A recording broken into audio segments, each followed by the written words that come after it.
Jika ada pilihan, sudah tentu pilihan saya ialah saya ingin hidup tanpa ADHD. Boleh sahaja untuk saya menyebut ADHD adalah kuasa istimewa, superpower saya. Tetapi kita perlu menjawab soalan ini dengan jujur. Bukan kerana saya membenci diri sendiri, tidak berpuas hati atau menolak takdir. Malah berkalau-kalau bukan sesuatu yang saya suka memperkatakannya. Tetapi saya posisikan perbincangan ini dalam kerangka berkalau-kalau untuk membantu sesama kita berfikir dengan jelas tentang apakah sebenarnya ADHD ini. Hari ini ada kecenderungan ramai untuk meromantikkan ADHD. Saya ada 6 sebab dan ia bukan alasan tetapi berasaskan kepada pengalaman dan juga fakta hasil penyelidikan. Sebab yang pertama, dengan ADHD belajar jadi susah. ADHD tidak ada kena-mengena dengan IQ. ADHD tidak ada kaitan pada menjadikan seseorang itu pandai ataupun bodoh. Otak orang ADHD menyukarkan perkara yang orang lain anggap biasa. Kajian French dan rakan-rakan pada tahun 2024 yang menghimpunkan 125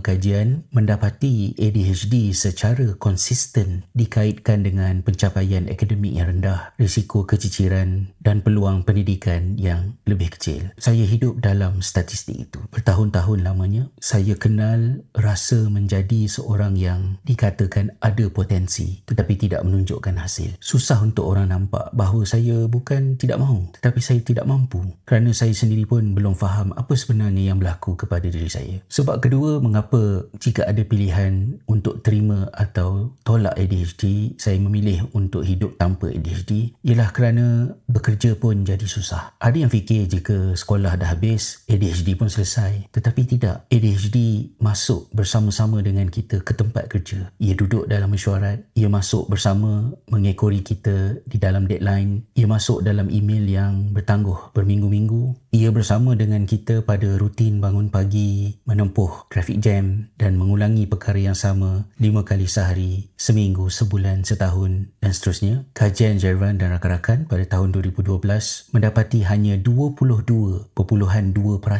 individu ADHD dewasa mempunyai pekerjaan tetap sebagai sumber pendapatan berbanding 72% populasi umum. Bayangkan jurangnya. Bakat ada, idea ada, kreativiti pun ada, tetapi konsistensi tidak ada. Bukan malas, tetapi sistem pengurusan dalam otak tidak stabil. Bagi saya, setiap pencapaian dalam kerjaya datang dengan harga yang mahal, tenaga berganda, kerisauan berpanjangan dan rasa tidak pernah cukup walaupun pada hari saya berjaya.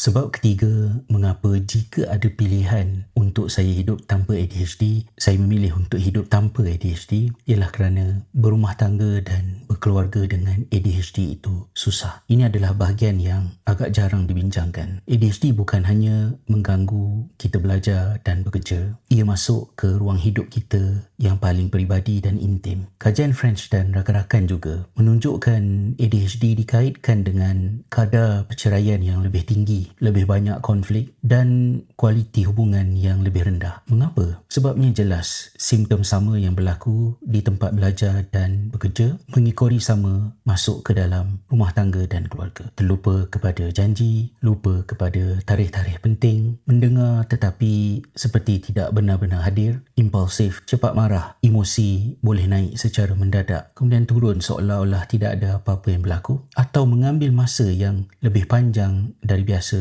untuk ia reda. Kadang-kadang saya fikir orang yang paling banyak bersabar dengan ADHD kita adalah orang yang paling kita sayang, dan itu adalah sesuatu yang berat. Sebab keempat ialah semua kelebihan yang saya ada menjadi lambat dengan ADHD. Dengar kembali apa yang saya sebutkan sebentar tadi. Hidup dengan ADHD bukan bermakna seseorang itu tidak ada kelebihan, tetapi kelebihan itu menjadi lambat, sangat lambat. Profesor Russell Barkley menganggarkan bahawa perkembangan fungsi eksekutif individu ADHD terlambat sekitar 30% berbanding rakan sebayanya. Artinya, kematangan itu datang lewat. Kajian Philip Shaw dan rakan-rakan pada tahun 2007 menunjukkan bagaimana kematangan korteks otak individu ADHD boleh lewat sekitar 3 tahun. 3 tahun itu nampak kecil, tetapi dalam hidup, 3 tahun boleh mengubah segala-galanya. Jika dikenang kembali di zaman persekolahan, saya lebih selesa untuk untuk berkawan dengan pelajar-pelajar yang lebih muda daripada saya. Dan sepanjang hidup saya banyak bekerja, berinteraksi dengan mereka yang lebih muda dalam keadaan saya tidak sedar, tetapi ia memberikan lebih keselesaan. Saya akhirnya menulis buku, saya akhirnya menamatkan pengajian, saya akhirnya sampai, tetapi lewat. Selepas bertahun-tahun rasa tertinggal, selepas berkali-kali gagal, kadang-kadang saya tertanya, jika tanpa ADHD, berapa awal saya boleh sampai? Mungkinkah saya boleh sampai sebelum saya kehabisan segala wang simpanan? Mungkinkah saya sampai sebelum mak pergi buat selama-lamanya? Mungkinkah saya sampai sebelum saya membuat keputusan untuk berhijrah dan meninggalkan tanah air? Berapa banyak masa yang boleh diselamatkan? Bukan kerana kita gagal, kerana kita tahu kita sebenarnya mampu, tetapi kemampuan itu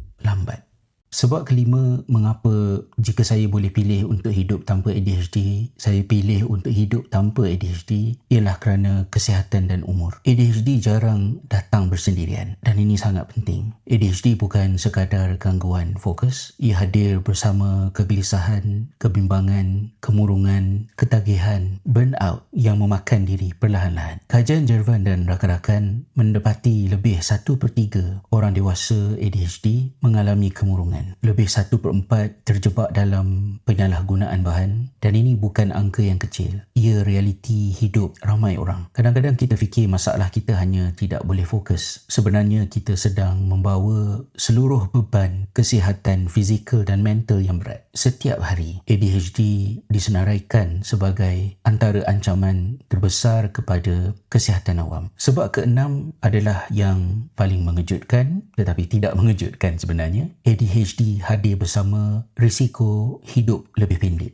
Pada tahun 2025, kajian oleh Elizabeth Onions dan rakan-rakan dalam The British Journal of Psychiatry menganalisis lebih 30,000 individu dewasa ADHD di United Kingdom. Mereka mendapati lelaki dengan ADHD hidup sekitar 7 tahun lebih pendek. Bayangkan ni, 7 tahun. Ia bukan angka kecil. Di dalamnya ada ulang tahun yang tidak sempat diraikan, kejayaan ahli keluarga yang tidak sempat disambut bersama, cucu yang tidak sempat dipeluk. Seperti yang saya fikir tentang ayah saya. Memori saya mengingati beliau dengan pelbagai simptom ADHD tanpa diagnosis, dan beliau pergi begitu awal, belum pun mencecah usia 60 tahun. ADHD bukan sekadar mengganggu soal tingkah laku, ia hadir bersama kos ke atas hayat kita. ADHD berada di belakang pelbagai penyakit metabolik dalam diri serta risiko-risiko kemalangan yang menyumbang kepada